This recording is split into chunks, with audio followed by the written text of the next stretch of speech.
Hey loves, and welcome to Heart Love Messages. My name is Crystal. If you're new here, welcome to the channel. If you are already subscribed here, welcome back. So tonight we're going to get into episode 3 of the Twin Flame series. If you clicked on this video, then you're most likely navigating a twin flame connection.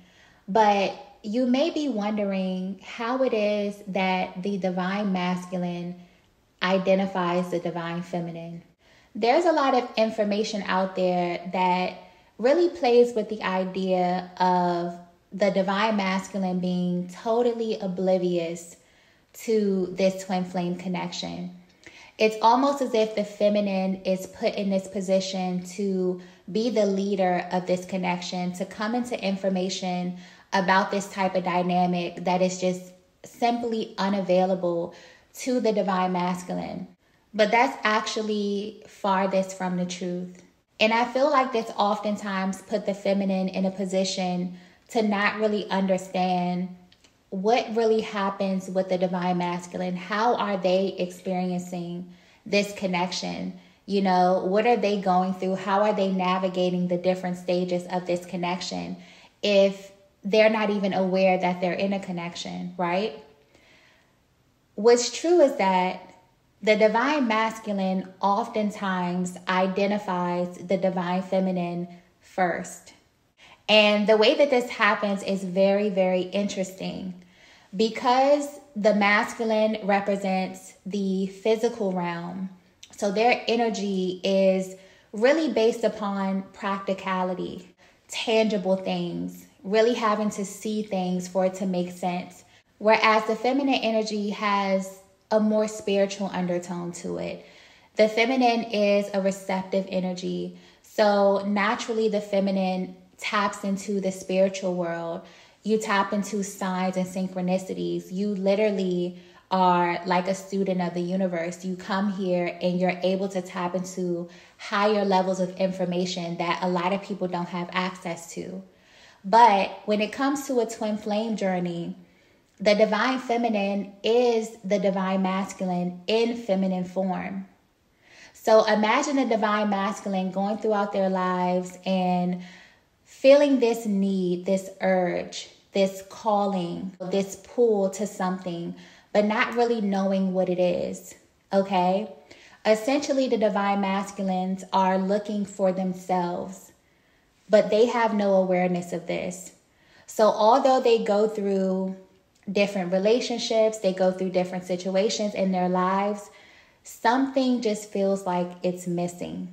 And then they come in contact with the divine feminine. And the reaction to the divine feminine, if you could tap into the inner world of the masculine to see how it feels to come across this person who instantly, for some reason, has this deep resonance with your soul. And oftentimes you don't even understand why, but they check off every single box for you. But remember, this is an internal process. So the way that the divine feminine presents may be very, very different. It may be a vast difference from what the masculine is used to, what they're usually attracted to, what they usually go for. But the internal resonance is undeniable. Many times twin flames can manifest and the vessel, the external vessel, will be very, very different as far as culture, creed, religion, so many different ways. But the insides are identical. It's undeniable. It's something that you feel. It's energy. And oftentimes before you even say a word, you can feel that this person is important to you, that this person is in your life for a reason. This is oftentimes found in the eye contact as well. There's like an activation or like an exchange of energy that is so powerful. You don't even know how to really put it into words or even express it. But you know that it's something that you've never felt before. So if you're wondering how this alignment happens, the divine masculine is absolutely active in this manifestation process. And it happens because there becomes a time in the masculine's life where they're not so much focused on their external world. They begin to go in. They begin to go inward and really seek something different than what it is that they can see. While they may not understand what's happening, they're tapping into their other side. They're tapping into their feminine energy, the more nurturing side, the more spiritual side. And in a sense, they're becoming self-actualized. And when we look at this spiritually, whatever happens to you internally, it has to manifest externally. So naturally, the divine feminine aligns with the divine masculine in the physical reality. You meet this person. You meet the perfect stranger. You cross paths with the person. Sometimes you don't even say words. It's an exchange. It's a flow. It's a feeling. It's a vibration that you cannot quite put your finger on, but it is so significant to you. It makes you pause. It makes you research. It makes you ask questions. And the energy of curiosity is such an expansive energy because it opens up your world to new information. Essentially, you're opening your heart space to the unknown. And for the masculine, the feminine energy is often unknown. This is an untapped resource that is literally inside of them that they sometimes don't even have the ability to tap into. Maybe because they weren't taught to tap into this energy, maybe because they don't have the information. But meeting the divine feminine in the physical is a manifestation of the masculine exploring this energy internally, of them having this deep yearning for self-actualization, for spirituality, for a deeper knowledge of the universe and the way things work. But it's the unknown for them.